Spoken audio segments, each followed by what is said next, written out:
कल आपको सब एक होमवर्क दिया था भाई, एक होमवर्क दिया था, एक प्रश्न को उत्तर खोजने के लिए होमवर्क भी दे देते हैं हम, बच्चे एक तो कर लेते हैं होमवर्क, आप लोग तो कर ही नहीं पाते, तो आप लोगों को भी होमवर्क देना पड़ता है। ये भी क्लास है एक प्रकार की। तो होमवर्क कौन कौन करके आया भाई? प्रश्न का उत्तर कोई करके आया होमवर्क? कोई नहीं करके आया। ठीक है, प्रश्न भी ऐसा ही रहेगा, जब कोई उत्तर देगा तो इस पे चर्चा होगी। प्रश्न में ही अपनी जगह पर हम सब मंदिर क्यों आते हैं और कैसे हम अपने नौनिहालों को समझाएं कि मंदिर आना चाहिए, ये प्रश्न आप लोगों के। पहले आप उत्तर दोगे, उसके बाद मैं उत्तर दूंगी, सब लोग सोच सोच करके आए। तो अपन आगे बढ़ रहे हैं। 5वां श्लोक कल हो गया था, जिसमें बतलाया था कि वीतरागी, सर्वज्ञ और हितोपदेशी, जब 3 गुण होंगे तो वही आप हमारे लिए क्या है? अरहंत है, और कोई अरहंत की श्रेणी में नहीं आ सकता। और चूंकि हमारा प्रयोजन किससे सिद्ध होगा? अरहंत से ही प्रयोजन सिद्ध होगा, और हम सब स्वार्थी जीव हैं, सब स्वार्थी जीव बैठे हैं, जिसका जहाँ प्रयोजन सिद्ध होता है वो वहीं पर जाता है। अगर किसी को मिठाई खानी है तो नमकीन की दुकान पे जाता है क्या भैया? हाँ, आप लौकिक जगत में तो आप बहुत समझदार हो। अगर किसी को साड़ी खरीदनी है तो कहाँ जाएंगी महिलाएं?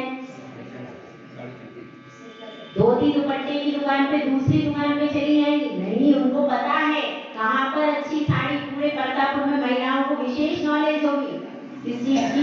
भले ही जिनवाणी का उनको एक शब्द याद नहीं होगा, लेकिन उन महिलाओं को बिल्कुल याद है कहाँ पर अच्छी साड़ियाँ मिलती हैं, कौन सी दुकान पर जाना है, दुकान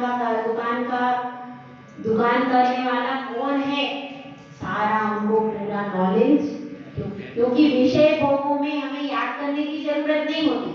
पोता पोती के नाम याद करने की जरूरत पड़ती भैया? अपने बेटे का नाम याद करना पड़ता है, वो सब याद है। चौके में कौन सा सामान कहाँ रखा है, 80 साल की महिला भी बता दी। और जिनवाणी के समय हमें कुछ याद नहीं रहता है।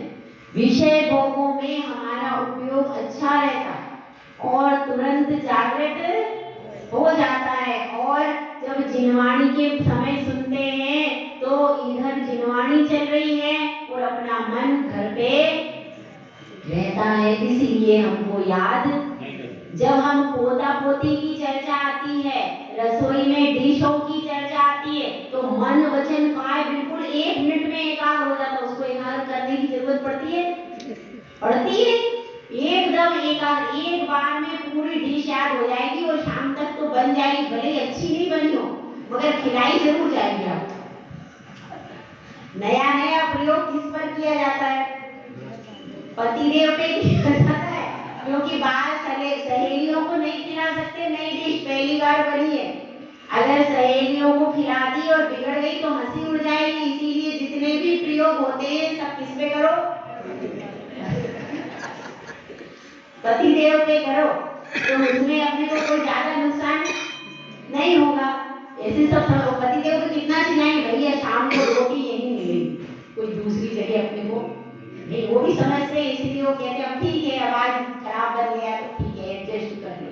क्या एडजस्ट करते करते जिंदगी निकल गई थोड़ा सा। और तो अब बात ये चल रही है हमारी कि परमात्मा निर्दोष होता है, ये बात बिल्कुल क्लियर हो गई।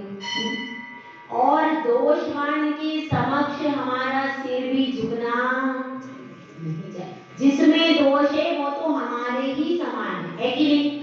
जिसके पास पत्नी है, पुत्र है, धन संपत्ति है, भोग भात में लड्डू है, ऐसे जितने भी देव हैं वे सब हमारे जैसे तो हो गए। उनको भी भूख लगती है, वे भी सोते हैं, उनको भी चिंता है, उनको भी क्रोध है, उनको भी मान है, यह सारी दशाएं हैं।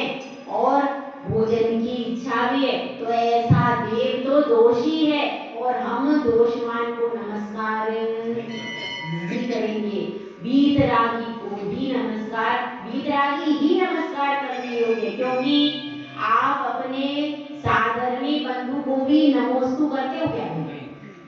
तो जैसे आपके साधर्मी बंधु हैं, उसी तरह से मिथ्या दृष्टि देवी देवता हैं उनमें, बल्कि साधर्मी बंधु तो फिर भी अपने वीतरागी की उपासना कर रहा है, वो तो बिल्कुल मिथ्या दृष्टि है, इसीलिए वो नमन के योग्य भी नहीं, आदर के योग्य नहीं है। उनके प्रति तो तटस्थ भाव रखना है भैया, बस तटस्थ रहना, माध्यस्थ भाव विपरीत, एकदम माध्यस्थ भाव रखना है, न उनकी निंदा करना है न उसकी प्रशंसा करना है, उनके प्रति बिल्कुल तटस्थ भाव रखो। यह उपदेश कौन दे रहा है? जिनवाणी माता उपदेश दे रही है। तो फिर अब बात अपनी आगे चलती है। अब कोई प्रश्न करता है शिष्य प्रश्न यह करता है कि हे गुरुदेव, आपने यह बता दिया कि भगवान सर्वज्ञ होते, मेरी समझ में आ गया। आप क्या गया? सर्वज्ञता का मतलब क्या होता है? तीन लोक के तीन काल के समस्त द्रव्यों की गुण पर्याय उनके ज्ञान में लगती है। वे आत्मा के हित का उपदेश देते हैं, यह भी समझ में आ गया। लेकिन मुझे एक बात समझ में नहीं आई, आपने कह दिया दोष रहित जिनदेव जी निज पद दीजिए मोह, क्या? तो अब ये दोष रहित बता दिया, तो दोष तो दुनिया में बहुत सारे हैं, तो आप यहाँ पर कौन कौन से दोष की बात कर रहे हैं? ये भी तो क्लियर होना चाहिए कि यहाँ पर दोष कौन से दोषों के बारे में कथन कर रहे हो। तो आचार्य परमेश्वरी कहते हैं 18 मुख्य दोष है, बाकी जितने भी दोष है वो उसी का परिकर है, क्योंकि 18 दोषों के अलावा और कोई दोष नहीं है। सब दोषों के मूल दोष कितने हैं? 18। जैसे परिवार में एक मुखिया होता है और बाकी उसी के परिकर, उसी के परिवार के लोग होते हैं, इसी प्रकार से मूल दोष कितने हैं? 18 दोष बता दिए। और अगर आपको कोई इसके अलावा दोष, वैसे तो इसके अलावा दोष है ही नहीं, फिर भी यदि आपको कोई बात लगे तो वह इन्हीं का परिकर है, इन्हीं का परिवार है और इन्हीं में समाहित हो जाता है। तो अपन सबसे पहले श्लोक को पढ़ेंगे। कौन से नंबर की कारिका भैया? 6 नंबर। शुद्ध पिपासा जरातंक जन्मांतक भय स्मया नरागदेश मोहाश्च यस्याप्ता सप्रकीर्तयते। अब इसको अपन समझने का प्रयास करेंगे। सबसे पहला दोष क्या है भाई? सबसे पहला दोष क्या है भाई? क्षुधा। कल भगवान का मुख दिखाया था, सबने देखा था भगवान का मुख। भगवान के दर्शन करते समय याद आया था भगवान के मुख में कैसे, और ये जो हमारा मुख है इसकी रसना के स्वाद के लिए हम कितने अपराध करते हैं कि आज जो इतनी हिंसा हो रही है जीवों की, वह क्यों हो रही? केवल मुख के स्वाद के लिए जीवों की इतनी हिंसा हो रही। और भारत से भी मांस निर्यात चल रहा है बराबर, रुका नहीं। इतने कत्ल खाने क्यों खुले भाई? केवल इस जिह्वा इंद्री के स्वाद के लिए इतनी सारी हिंसा, इतनी हिंसा जिसकी कोई गणना। एक दिन में सुबह से लेकर के शाम तक कितने पशु, कोई गिनती बताओ। कितना दुखद, किसके लिए? केवल मुख के स्वाद के लिए। तो किसके लिए? क्षुधा वेदना के प्रतिकार के लिए, भूख को शांत करने के लिए। तो यह भूख जो है, इस भूख के लिए लोग विवेक रहित होकर के जीवों की हिंसा भी करने को तैयार हो जाते हैं। देखिए इतने सारे त्रियंच हैं, वो तो सारे मांसभक्षी ही त्रियंच होते हैं। बहुत कम त्रियंच ऐसे हैं जो कि मांस भक्षण नहीं करते। गाय है और भी जानवर है, हिरण है आदि हैं, लेकिन ज्यादातर जो हैं उनके लिए खाने का कोई साधन नहीं है। वे तो दूसरे पशुओं को ही अपने आहार का ग्रास बनाते हैं, उनके पास कोई साधन है ही। लेकिन अगर मनुष्य के पास सारे साधन हैं, उसके पास अग्नि भी है, उसके पास तरह तरह की सब्जियां वो लेके आ सकता है, गेहूं लेके आ सकता है, तरह तरह के उपाय कर सकता है, उसके पास सारे साधन हैं। फिर भी ये आश्चर्य है कि मनुष्य भी अपनी महत्ता को समझ नहीं। तो अब बात चल रही है क्षुधा की। क्षुधा मतलब क्या होता है भाई? भूख। यदि यह भूख नहीं हो तो बताओ आपको कितनी सुविधा हो जाए, बताइए। महिलाओं को तो बिल्कुल मोक्ष ही मिल जाए, रसोई घर से इनका मोक्ष हो जाए। कितना फायदा इनको, सबसे ज्यादा रसोई घर से मोक्ष हो जाए। फिर सब महिलाएं भी आपकी तरह, फिर वो महिलाएं सब पढ़ लिख जाएंगी तो क्या करेंगी? ऑफिस में या स्कूल में जाएंगी सब महिलाएं, फिर घर में कोई नहीं रहेगा, घर में ताला ही रहेगा। क्योंकि रसोई और बच्चे दो कारण है महिलाओं के घर में रहने के। कौन से? एक तो रसोई घर और दूसरे बच्चे। अब जब ये दोनों चीजें अगर नहीं रहेंगे तो महिलाओं को घर में रहने की जरूरत क्या है? फिर वो भी कमाएंगी बाहर जाके। कमा के करेंगे क्या? ठीक है, कमा के करेंगे क्या? कुछ भी करेंगे। लेकिन अब ये बात चल रही है कि क्षुधा क्या है? भूख।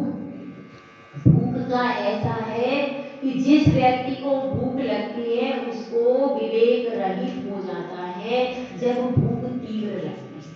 फिर उसको होश, मैं क्या खा रहा हूँ, कब खा रहा हूँ, कितना खा रहा हूँ, इसका विवेक होना बहुत ज्यादा जरूरी है। भूख तो सबको लगती है, ऐसा कोई जीव नहीं है जिसको भूख नहीं लगती। देखिए चारों गतियों में भूख को देखेंगे अपन। सबसे पहले अपन नीचे से शुरुआत करें, नरक में। नरक में क्या कहते हैं? तीन लोक को नाम सुखाए, मिटे न भूख। तीन लोगों का अनाज अगर मुझे मिल जाए तो मैं खा जाऊं, इतनी भूख उसको नारकी को लग रही, लेकिन उसको एक कण भी मिलता नहीं है।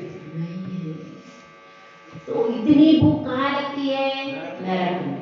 उसके बाद और थोड़ा ऊपर चले तो भवनवासी और व्यंतरवासी देव है, उनके क्या व्यवस्था है?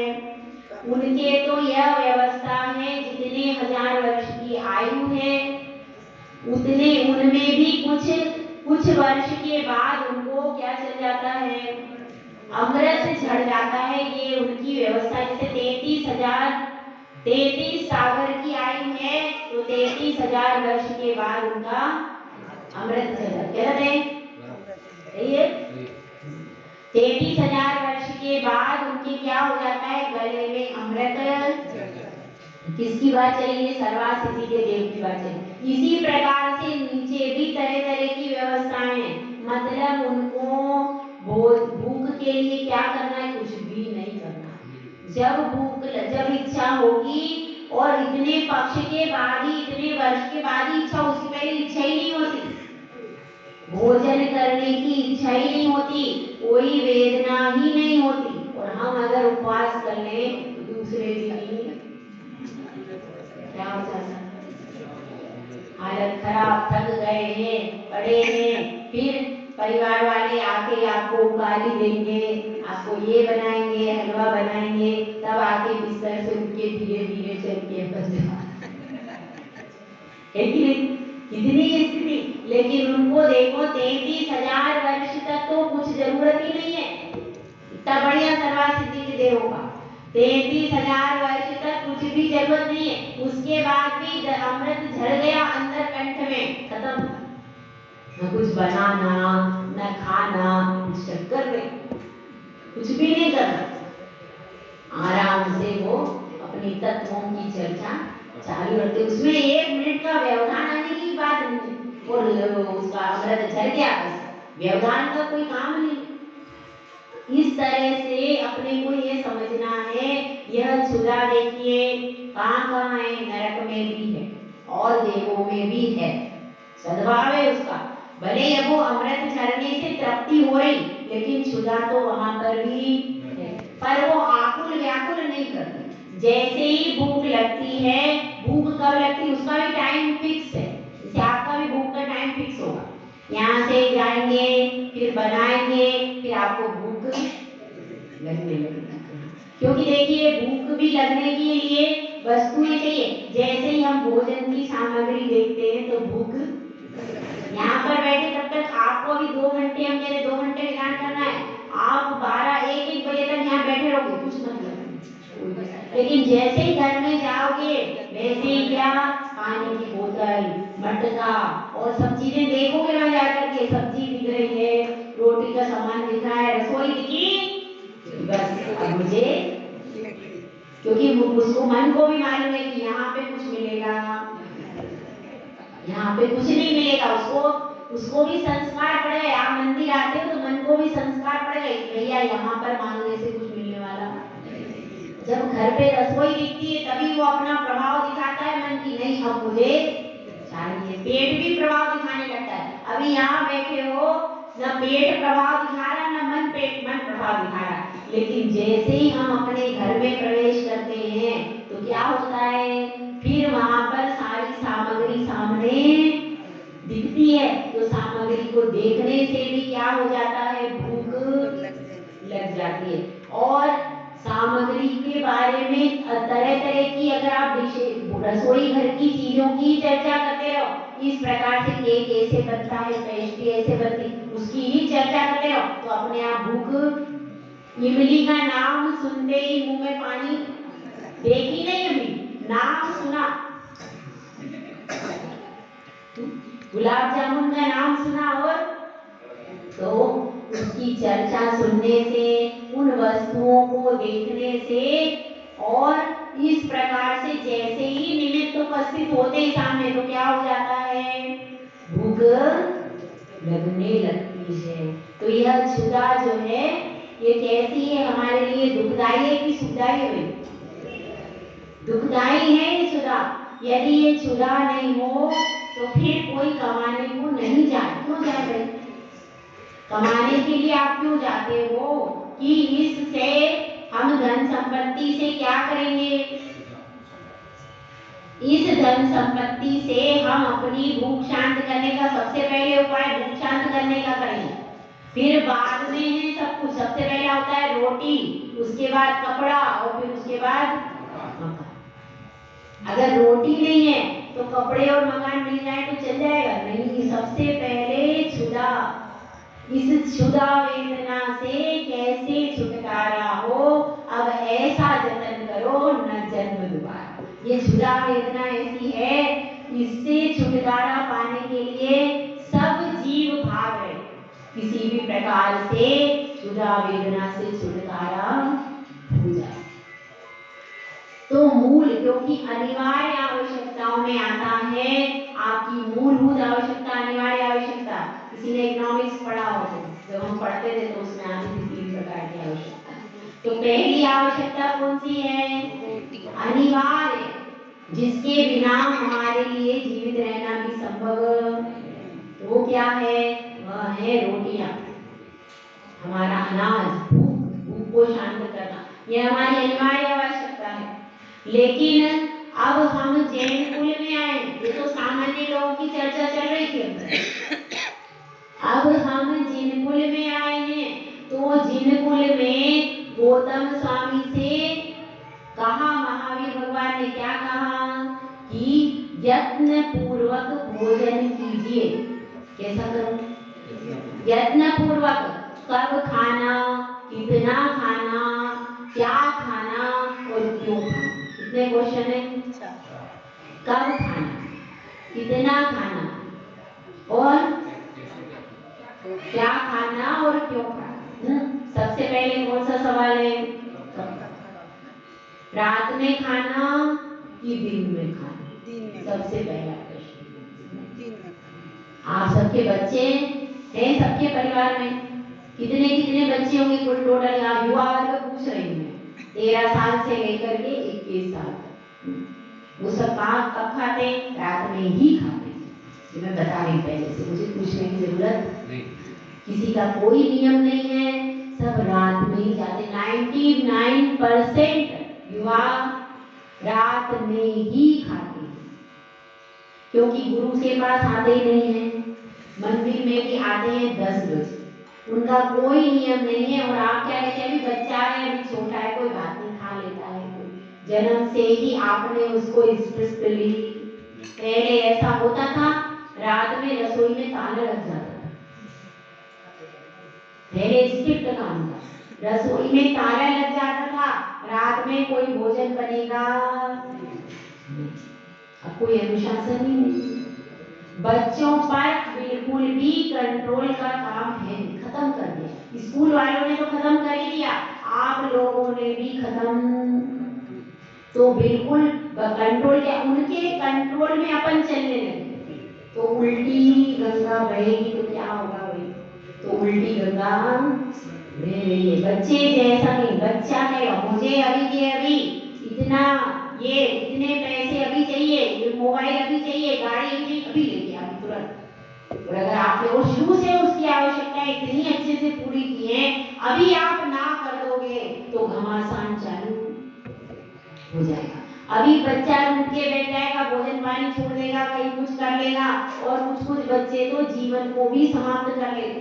एक घटना आई थी जब मुझे पूछा कि एक बच्ची को मोबाइल देने से मना कर दिया, बच्ची ने आत्महत्या कर ली, आई थी। और एक तो ऐसी घटना थी कि उसने पिता को ही मार दिया। तो ऐसी ऐसी घटनाएं बताओ, आपने इसका कारण है माता पिता स्वयं उत्तरदायी है इसका कारण। बच्चे दोषी नहीं है, एक भी बच्चा दोषी नहीं।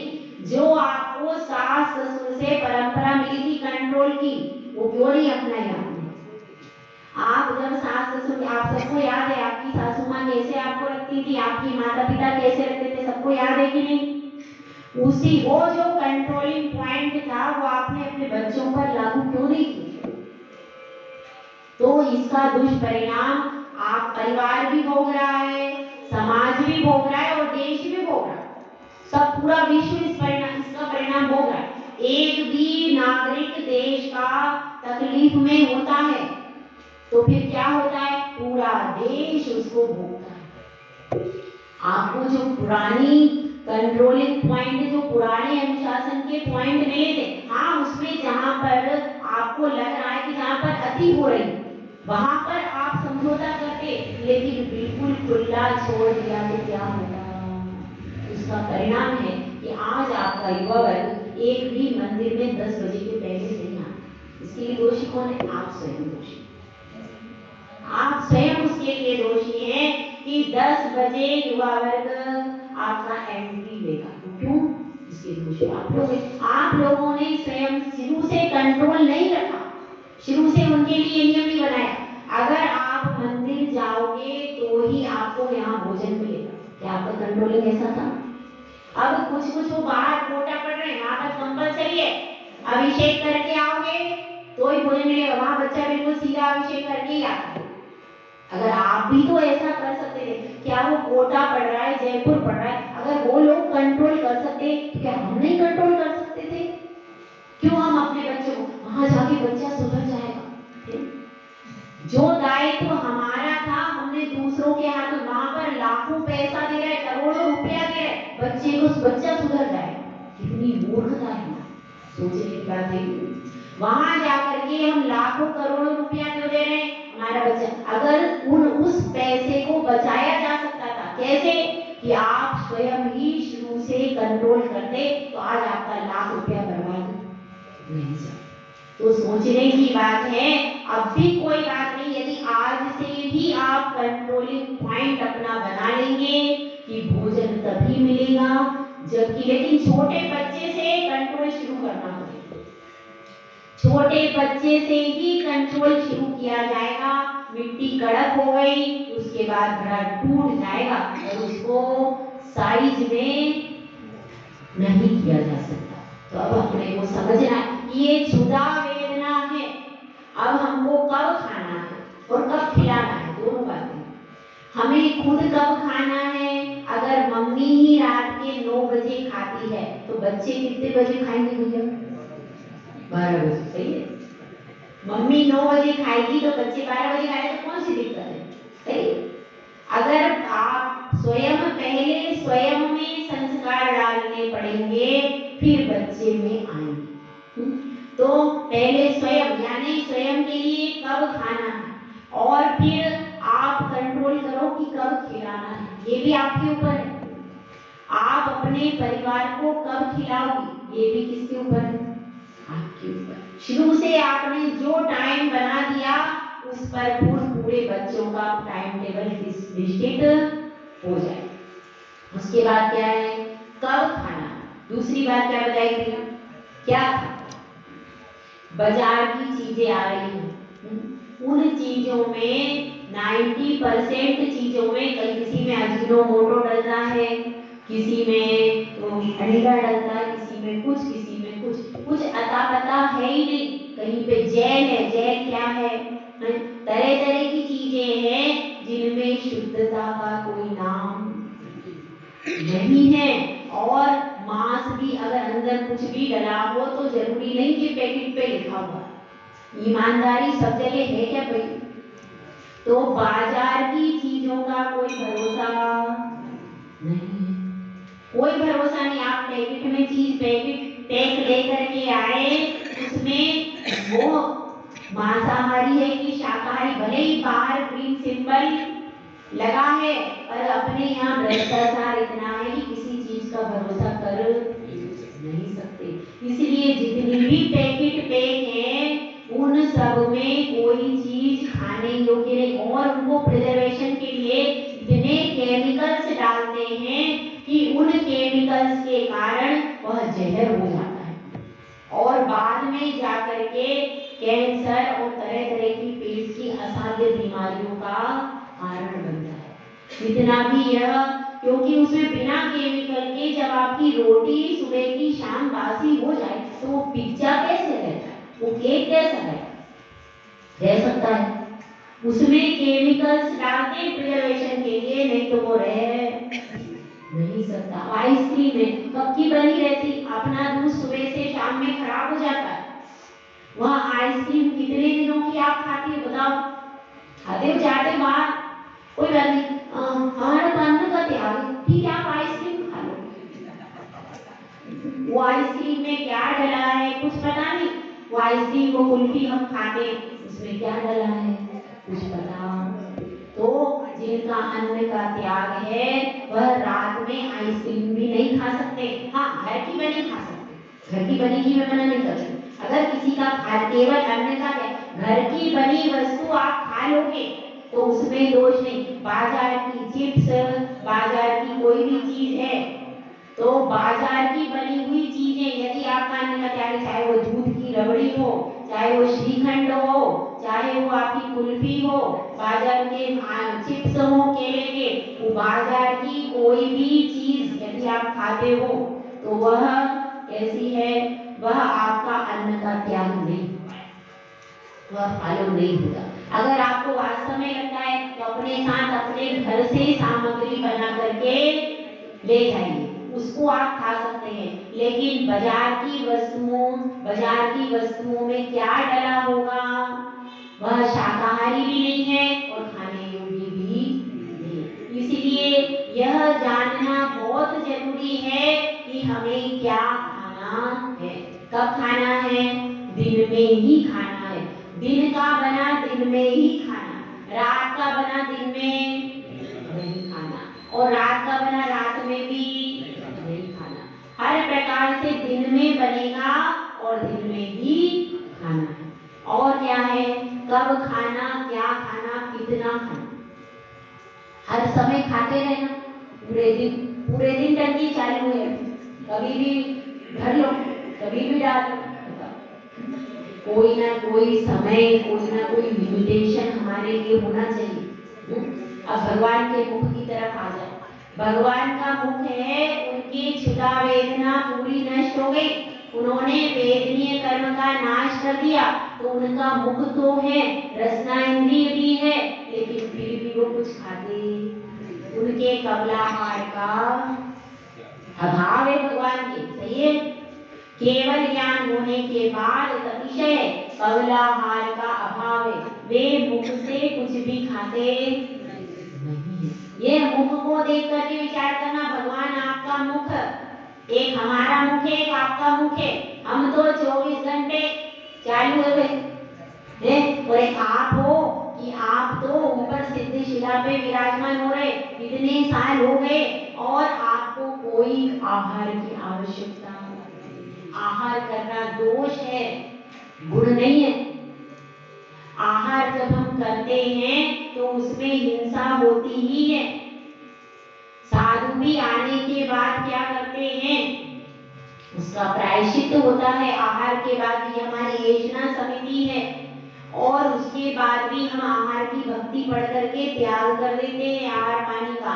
आहार लेने से भी जो पंचसूना पाप होता है, तो साधु सोचते हैं मैं घर बार सब छोड़ करके आया, मैंने सब त्याग कर दिया, लेकिन फिर भी मुझे दूसरे के घर में जाना पड़ता है, कितनी मेरी पराधीनता है। ऐसा कौन विचार करता है?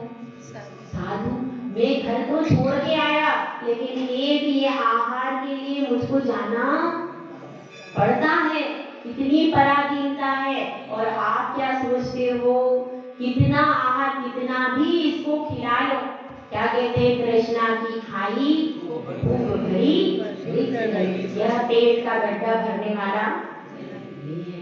कितनी भूख आप मिटाते आए, कितने दिनों से 50-50, 60-60 साल से भूख को मिटाते आ रहे, मिट गई क्या भाई भूख?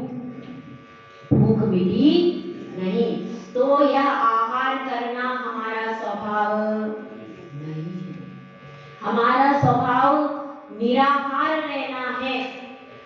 क्षुधा तो वेदनीय कर्म का है, क्षुधा वेदना है, और वेदना वेदनीय कर्म के कारण हमको ये वेदना होती है, भूख की वेदना।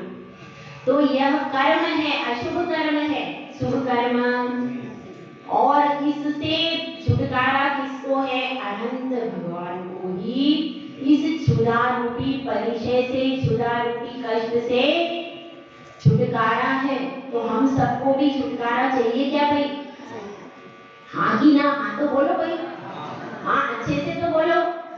हाँ, सबको यह क्षुधा नहीं चाहिए। पापी पेट का सवाल है, उसमें बहुत सारे पाप होते हैं, कमाने में भी पाप है और बनाने में भी पाप है। पंचसूना पाप प्रति समय हो रहा है, लग रहा है, तो उस पंचसूना पाप के लिए क्या करते हैं हम लोग कि जितना भी भोजन है हम क्या करते हैं कि साधु के आने के बाद जब उसको आहार देते हैं तो उस दिन आपको वो सारा पंचसूना पाप भी पुण्य में परिवर्तित हो जाता है। क्यों? इसलिए हो जाता है क्योंकि आया है हमारे स्वयंभू स्तोत्र में, क्या आया है कि बहुत बड़ा सागर है और उसमें एक बूंद विष की डली, क्या होगा पता चलेगा? सावध्य लेशो बहु पुण्य राशो। और आपने जो रत्नत्रय के धारी हैं उनके हाथ पर एक ग्रास रख दिया, तो क्या हुआ? अब उस ग्रास से वह सुबह से शाम तक 4 बार स्वाध्याय करेंगे, 3 बार सामायिक करेंगे, और क्या करेंगे? कितनी माला जपेंगे, पूरा दिन उनका रत्नत्रय की साधना में जा रहा। इसलिए आपका वह क्या हुआ, इतना सारा जो पाप आपका बहुत सारा था वो कैसा रह गया? केवल एक विष की बूंद के समान रह गया और पुण्य का सागर भर के आपको मिल गया। तो इसलिए पुण्य इतना सारा मिलता है कि आप जो पंचसूना पाप करते हो वह बिल्कुल विष की एक कणिका के समान नष्ट, उसमें उस पुण्य के सागर में मिलके नष्ट हो जाता है। तो इसलिए क्या करते हैं, इसीलिए साधु जन आहार बार करते हैं और सामायिक कितनी बार करते हैं? 3 बार। स्वाध्याय कितनी बार करते हैं?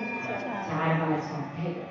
दिन भर उसी ज्ञान अध्ययन में लगे रहते हैं और आपके लिए भी यही प्रेरणा देते हैं कि हमको कैसा बनना है। हमको हमारा स्वभाव है अनशन स्वरूपो हम। क्या स्वभाव है हमारा? अनशन स्वरूपो हम। जो भोजन नहीं करना ही हमारा स्वभाव है, भोजन करना हमारा स्वभाव नहीं है। तो प्रति समय यही भावना आना, क्या? अनशन स्वरूपो हम। वास्तव में तो आत्मा में अपार शक्ति है। और ऐसा भी कुछ लोग कहते हैं कि शरीर कैसे रह जाएगा बिना भोजन के? तो देखो, नारकियों का शरीर रहता है कि नहीं भोजन के? रहता है। देवों का शरीर रहता है कि नहीं बिना भोजन के? रहता है, रहता है। और जब जिनको अनंत शक्ति प्राप्त हो गई, ऐसे अनंत भगवान, कितनी शक्ति उनकी? अनंत शक्ति जिसके पास है, वज्र वृषभ नाराज सेना है उनका, सब कुछ वज्र का है। तो इतनी शक्ति जब उनके पास है तो उनको भोजन करने की आवश्यकता ही नहीं है। अपने आप उनके शरीर की पूरी मशीन अपने आप ही चल रही है, उसमें पेट्रोल डालने की बाहर से जरूरत नहीं है। उनका कौन सा आहार हो रहा है भगवान का? बताओ। कर्माहार, नो कर्माहार, 6 प्रकार का आहार है। कौन सा होता है भाई? बताओ आप लोग। 6 प्रकार का। हाँ, सब ज्ञानी जी बैठे हैं। ओजाहार, लेपाहार, कर्माहार, नो कर्माहार और कवलाहार। और कौन सा होता है? मालूम आपको? सब आता है? ओजाहार किसको होता है? पक्षियों को। और लेपाहार किसको होता है? केंद्रीय पेड़ पौधों को। उसके बाद कर्माहार किसको होता है? कर्माहार, नो कर्माहार और कवलाहार, ये सब हमारा भी चल रहा है प्रति समय। लेकिन मुख्य रूप से कर्माहार होता है नारकियों को, नो कर्माहार होता है इसको मुख्य रूप से अनंत भगवान को नो कर्मा। उनके शरीर में स्वयं ही अंदर से सिस्टम से उनको मिलता रहता है, बाहर से कुछ करने की जरूरत। अंदर ही शरीर ऐसा डेवलप होता रहता है, अंदर ही उनको सारी वर्गणाएं बनती रहती हैं। उसमें शरीर की अनंत शक्ति के कारण उनको बाहर से कुछ भी लेने की आवश्यकता नहीं पड़ती। अब बताओ, अनंतानंद सिद्ध परमेश्वरी बैठे, उन अनंतानंद सिद्ध परमेश्वरी को कभी भी भोजन की आवश्यकता नहीं होती। कब से बैठे? अनंत काल से बैठे हो, उन्होंने कभी भोजन किया? कहते क्या भैया सिद्ध परमेश्वरी? इससे ये सिद्ध होता है कि हमारा स्वभाव आहार करने का नहीं। समझ में आया? तो इसलिए हम सबको यही भावना भाना है कि हे प्रभु, आपने रसना इंद्री को जीत लिया। भगवान का जो मुख है उसको देखकर क्या भावना भाना? आपने रसना इंद्री को जीत लिया। और हम इस रसना इंद्री के वशीभूत होकर के कितने दुखी है। और संसार समुद्र में भ्रमण करने का एक मूल कारण क्या है? रसना इंद्री। रसना इंद्री की लोलुपता के कारण संसार में परिभ्रमण बढ़ता है, कम नहीं होता। इसलिए इस रसना इंद्री की लोलुपता को हम कम करें और हमारा मुख भी आपके जैसा बन जाए। जैसा कि आप अपना कभी भी कवलाहार नहीं करते हो, तो हम भी ऐसे बने कि हमें भी कवलाहार की आवश्यकता नहीं पड़े। अब अपना एक होमवर्क कभी आप लोग करके नहीं आए, कल फिर से होमवर्क करके आइएगा, फिर आपसे बात करेंगे। जय बोला जय श्री सुंदर भगवान।